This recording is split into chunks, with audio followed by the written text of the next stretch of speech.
Goeiemôre, lekker om vanoggend saam met u te wees. Nou ons hierdie naweek het ons pastoor Anthony Hees by ons gehad van die Pinkster Protestante Kerk en hy het gepraat van ons moet nie afvallig raak nie in die sin van sonde nie, maar in die sin van ons moet nie agterraak met dit wat die Here doen nie.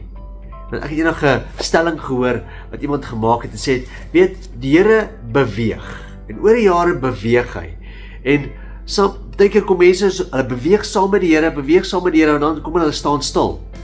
En die Here beweeg aan.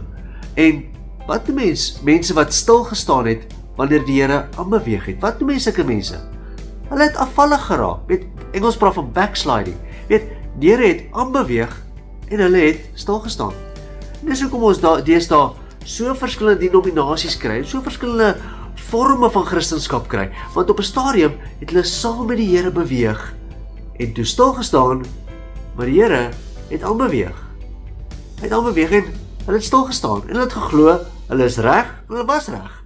Maar nou is dinge anderste. Die Here het aanbeweeg, daar het nuwe openbaring gekom, daar het nuwe dinge gekom. Die Here het meer van homself aan mensdom geopenbaar en hy het aanbeweeg. Maar ons het stil gestaan. Dan sê hy, in Jeremia 3 vers 14 sê hy, keer terug na my, julle wat afvallig geword het, my kinders, keer terug na my, want julle is my eiendom. Kyk, ek maak julle weer my eiendom.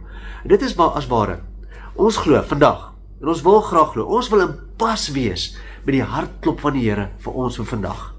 Dis kom 'n nuwe vorme van worship is, 'n nuwe liedjies is en goeders, en mense wil in Engels wil sê op die cutting edge wees van dit wat Heilige Gees doen. Ons wil daar wees, dit wat Heilige Gees nou op die aarde doen. Ons wil in pas wees met sy hartklop.